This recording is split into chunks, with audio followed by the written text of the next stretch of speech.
Hello and welcome to another episode of Gemstone Mine. I'm John. I'm Alex. And I'm Jake. And today we have another lesson from cEDH. cEDH is a metagame within the Commander format that sits at one extreme with highly consistent, highly efficient decks. Not all cards are equally powerful in all formats, or even in all metagames, but there are lessons to be learned from how people are brewing with the most powerful cards available. Today, we're going to be looking at ways to win the game other than the creature combat as Dr. Richard Garfield intended. But before we get to that, we got a little bit of news we want to talk about first. And top of our docket for things that are exciting and important for us, we got a big shout out to make. Number one, to our audience, we just passed 300 subscribers on YouTube as of the time of this recording. Awesome. Thank you so much for helping us get to this goal. Woohoo! We also want to give a big shout out to Sekira, who is an MLC competitor and graphic designer who helped us put together our brand new logo. I can't just rave enough about how great it was to work with him. If anyone else out there is looking for a little bit of graphic design work, if they're looking for any branding, I'm going to have all of his social media coordinates in the show notes. Again, Sekira, thank you so much, and I really apologize if I'm mispronouncing your name. The new logo looks really awesome, and it was a pleasure working with them every step of the way.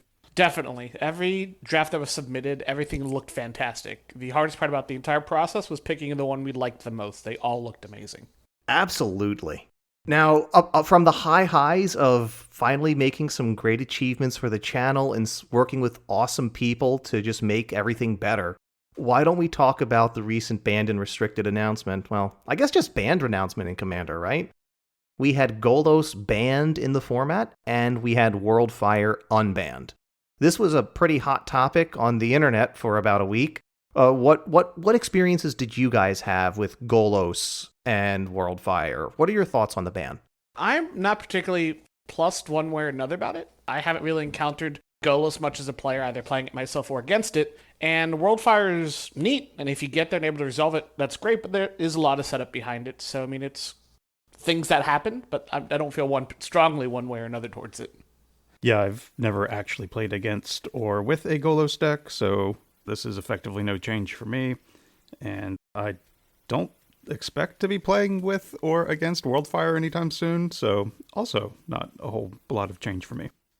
I'm sitting in a similar boat. I've played against maybe a handful of Golos decks, and some of them are that cool Maze's End deck, which we might or might not be talking about later on in this episode.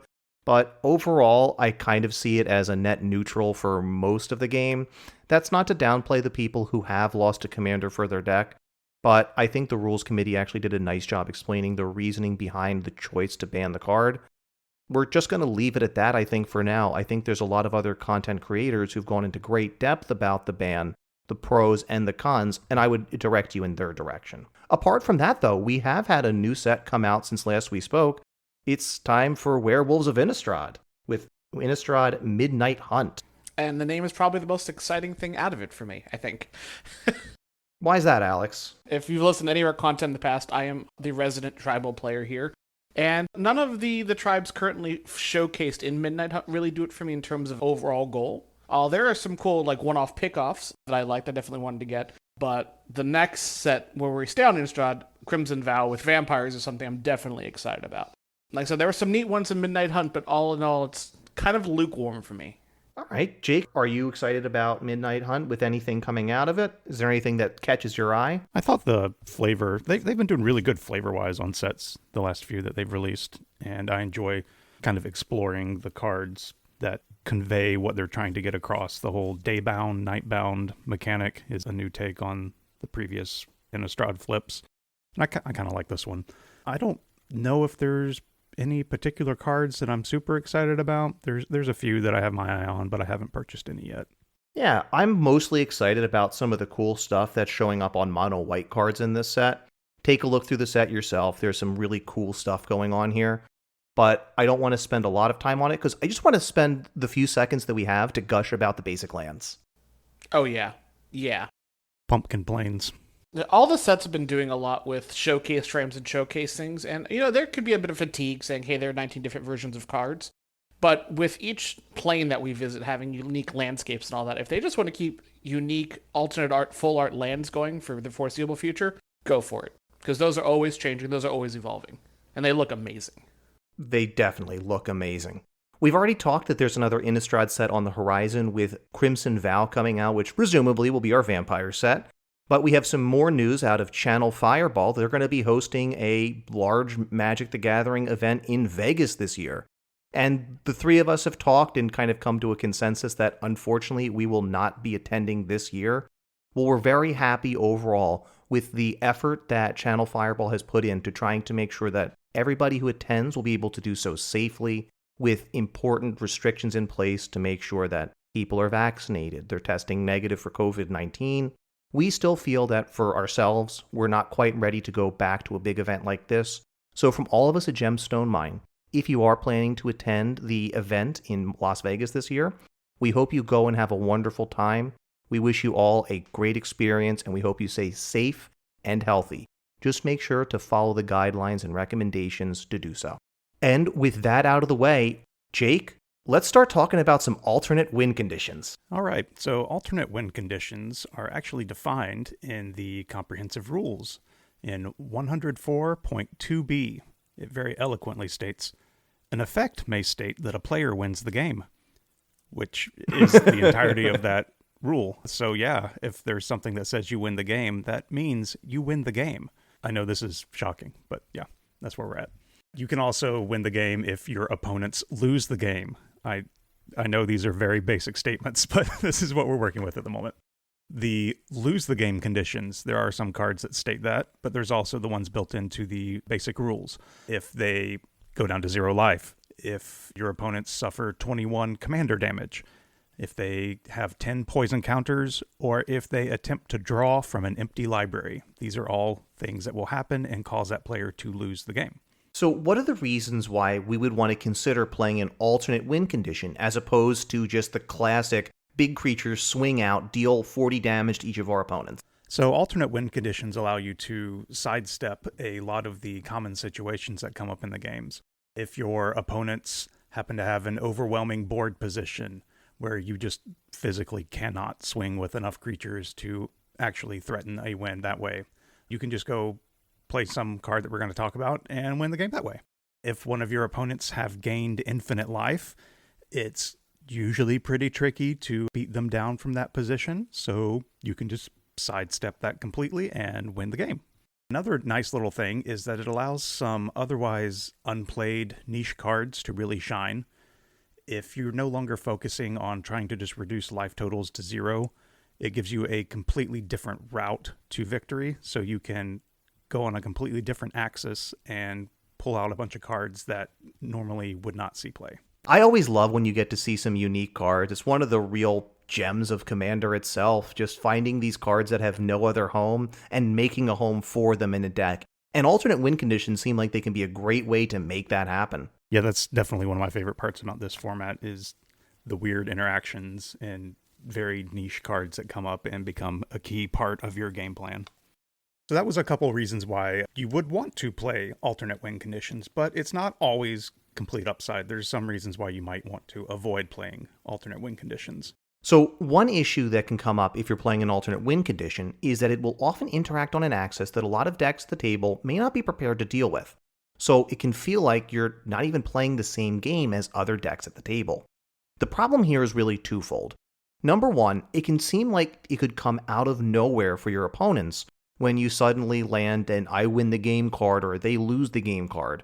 And from what felt like kind of the midpoint of the game, it abruptly ends. That's not always the play experience that some people are looking for, and sometimes it's part of a Rule Zero conversation you need to have with them. The other issue that can arise is if you're attacking on a particular axis, you're not always going to have, well, quote-unquote backup from the rest of the table. We'll discuss it in a few minutes, but we already mentioned mill. When you are trying to mill out the table, you are not attacking in such a way that the damage that you're dealing is going to stack with the damage that your opponents are dealing to one another. You are attacking the library while your other opponents are likely attacking life totals. So you don't really have any help at the table to help it, well, get your deck there. On that note, it can also lead itself to repetitive games. And if that's something you're fond of, it's worth noting. If you've got one or two dedicated win conditions for how your deck gets there, and it's always the same game plan as with mill or affecting other I win the game strategies. It can often lead to repetitive games, not only for yourself, but also for the people that you play against. And that's not something that everyone's necessarily looking about. John, you made a good reference to the zero or turn zero conversations. Definitely something to be considered if you're playing these alternate win conditions and run the chance of just being repetitive. With that out of the way, let's talk about some of the alternate win conditions that have been printed in Magic's past. I did a little bit of research and looked up the win the game cards on Scryfall, and I thought it was kind of amusing that the first couple cards that say you win the game are not even legal in our format, or they're not even capable of triggering in our format. So the first one is the Cheese Stands Alone, which is a silver bordered unset card, so obviously we can't play that. Coalition Victory is another alternate win condition card, but that one's actually on the ban list. And then Battle of Wits is well known in some other formats, but you can't actually win with that card because Commander has a hard limit of 100 cards. So the oldest alt-win con that is legal in our format, I believe it is Chance Encounter, which was originally printed in Odyssey. It's a red enchantment for 2 generic, a red and a red. It says, whenever you win a coin flip, put a luck counter on Chance Encounter. At the beginning of your upkeep, if Chance Encounter has 10 or more luck counters on it, you win the game. That's it. It seems perfect for the new coin flip decks that are coming out, and you can see that in the current price tag on an original Odyssey printing. But fortunately, that one got a reprint. So it's a little bit more affordable at 11 cents currently. And then from there, I think we've had about 20 or so. No, it looks like about 30 cards that have the text win the game on them, and those are legal in Commander. Aside from cards that explicitly say you win the game, there are some strategies built into the game rules. One alternate win condition leans into the fact that if a player has to draw a card from an empty library, they lose the game. Richard Garfield baked this into the initial rules of Magic as a safety valve to ensure games couldn't wind up in stalemate situations that would never naturally end. Millstone, one of the first cards to help assist in speeding up this route, became the source of the keyword mill, which is something that's recently come into being. Another game rule-based way of limiting players is getting them to 10 poison counters. A rule that came about when they started introducing poison counters in the set Legends. Good times. So, if you have followed this format at all in any tangentially cEDH capacity, you would be familiar with a couple of cards that have shaped a lot of the format. These would be Laboratory Maniac, Jace, Wielder of Mysteries, and Thassa's Oracle. So these are 3 similar cards that are probably the most notable alternate win conditions. They allow you to win the game on the spot instead of having to wait until the beginning of your next upkeep, like a lot of the other alternate win conditions do. The first place that we saw this, as you mentioned, was printed on Laboratory Maniac. I think most people know what this is, but for anyone who hasn't heard of our friend the Lab Man, it is 2 and a blue for a 2/2 creature human wizard, which simply states, if you would draw a card while your library has no cards in it, you win the game instead. So a lot of the early cEDH decks would run Laboratory Maniac as their main win condition, along with ways of emptying their library, either dumping the whole thing in the graveyard, or drawing your entire library, or exiling your entire library. And then you would need another way of drawing a card to actually trigger Labman. You wouldn't want to play the Laboratory Maniac, exile your library, and then pass the turn around the table and hope that nobody gets rid of your 2/2. It was certainly something that could get very tense around the table if you had your Laboratory Maniac in play. A lot of early Laboratory Maniac strategies were based around also making sure you had protection. Because if someone went to remove your Laboratory Maniac in response to you trying to draw a card, guess what? If that Lab Man's gone, replacement effect is gone too, and instead of winning the game, you lose the game. It was very much an all-in strategy. And that's kind of embarrassing. And it's also pretty fragile, considering it is just a creature. It's a 2 toughness creature, so like anything in the format can sneeze on it and kill it. There's a lot of instant speed removal, especially these higher powered, high interactive decks. So when Jace, Wielder of Mysteries came out, there was some innovation there. This is a legendary Planeswalker Jace for 1 generic and 3 blue. It has a replacement effect that says if you would draw a card while your library has no cards in it, you win the game instead. That sounds really familiar to Labman, but the key thing here is also that the +1 ability on Jace is target player mills 2 cards, draw a card. So Labman required you to have your entire library gone, and then you play an extra spell or effect to draw a card to win the game. Jace has the replacement effect and the card draw effect built in. It takes us down from needing 2 different effects to win the game, 2 different cards, to needing a single card to potentially win the game. With the disadvantage being that Jace has a more prohibitive mana cost, with 3 colored blue mana symbols in the cost, and an additional cost overall. But it was seen as a significant upgrade, and when War of the Spark came out, Jace, Wielder of Mysteries, made his way into a lot of cEDH decks, and people were already talking about cutting Laboratory Maniac, and there were some pretty fierce debates. Yeah, I remember a lot of people talking about whether you want both effects in your deck, if you just want one. Another nice bonus that Jace has is that it's a Planeswalker, so it's a little less vulnerable to removal. None of the creature removal can hit it. And for the very few instances where there's direct damage removal in EDH, he starts with 4 loyalty instead of 2 toughness on Lapman. But, of course, we later learned that we shouldn't be worried about Lab Men or Lab Jace. Both Lab Men and Lab Jaces were found to be utterly inferior with the coming of our Sushi Overlord. Thassa's Oracle was printed in Theros Beyond Death. Thassa's Oracle is 2 blue mana for a 1/3 creature Merfolk Wizard with the triggered ability of when Thassa's Oracle enters the battlefield, look at the top X cards of your library where X is your devotion to blue. Put up to 1 of them on top of your library and the rest on the bottom of your library in a random order. If X is greater than or equal to the number of cards in your library, you win the game. For games of cEDH and a lot of more high-powered games, that last line is all that you really need. If your devotion to blue is greater than or equal to the number of cards in your library, you win the game. I remember seeing this spoiled. It's one of those cards that has a lot of words on it and takes a while to parse through.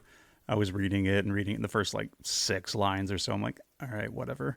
And then the last one is just, oh yeah, you win the game. Yeah, that's a pretty good effect there. And then it sinks in that you win the game with a triggered ability. The difference here between Thassa's Oracle and Laboratory Maniac or Jace, Wielder of Mysteries is there is no longer a point of vulnerability. You lose the surface area of having a permanent on the battlefield that your opponents can interact with when you're going for the win. Because this is a triggered enter the battlefield ability, destroying Thassa's Oracle will still leave the Thassa's Oracle enter the battlefield ability on the stack. So if your library has 0 cards in it, it doesn't matter if your opponents literally wipe the board in response to your enter the battlefield effect.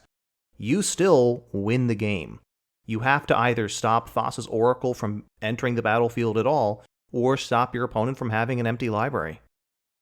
It definitely decreased the surface area of interaction in this particular line of winning the game.